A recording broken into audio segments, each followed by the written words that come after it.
It's the moment of truth for all job seekers, the job interview.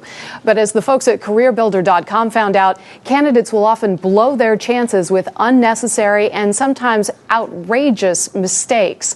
CareerBuilder's Vice President of Human Resources, Rosemary Hefner, is here to tell us what not to do on that big job interview. Rosemary, good morning. Some of these things are just mind-boggling. What's the biggest mistake that managers talk about seeing in a job interview? Yeah, absolutely, without a doubt, the biggest is dressing inappropriately. So 57% of the hiring managers we interviewed recently said, "You're not going to believe this. People showing up in a business suit. I was impressed. I looked down and I see flip-flops, all the way to pajama bottoms. My personal favorite, pajama bottoms. You know, what should they do? I would say always err on the conservative side, and that may be a business suit.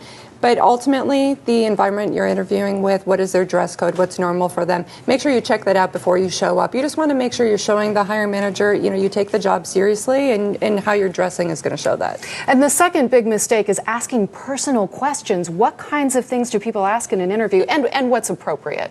If you're going to be asking questions, make sure you keep those on point. Talk about the company, you know, you're asking about the position. Really make sure you're keeping focused on that. Yeah, there are some things you want to ask. I mean, you want them to know that you're knowledgeable about the company and you know the job you're interviewing for. Right? Absolutely. Ask questions. Come prepared. It's one of those other common mistakes we see where people don't have questions, but not just any questions. They need to be good questions.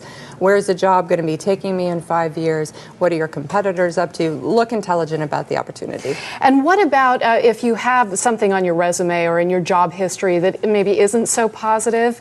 You say stay away from talking negatively about a previous job. Huh? Absolutely. It's hard to do. There's a lot of frustration out there if you've had a bad experience at a recent employer, or you were laid off, what have you, but do not air that grievance at the interview. You will potentially be labeled a troublemaker, a complainer. Hiring managers thinking, are they going to be saying these things about me in a year or two? So make sure you keep it positive, focus on the skills you have and how you can transfer those quickly to the new opportunity. All right, cell phones, text messages, all of these things. What do you do when you go into an interview? Yeah. You forget to turn it off and it rings? And it happens, and it's innocent enough. If that happens, you say, I'm so sorry, but we have reports of candidates taking the calls and asking the interviewer to leave the room because they need privacy for the call. Wow. So, that is not as extreme and uncommon as you would think. It's happening regularly. So easy fix, stay focused, good eye contact, turn off the technology, make sure you're selling yourself. And very, very quickly, lying.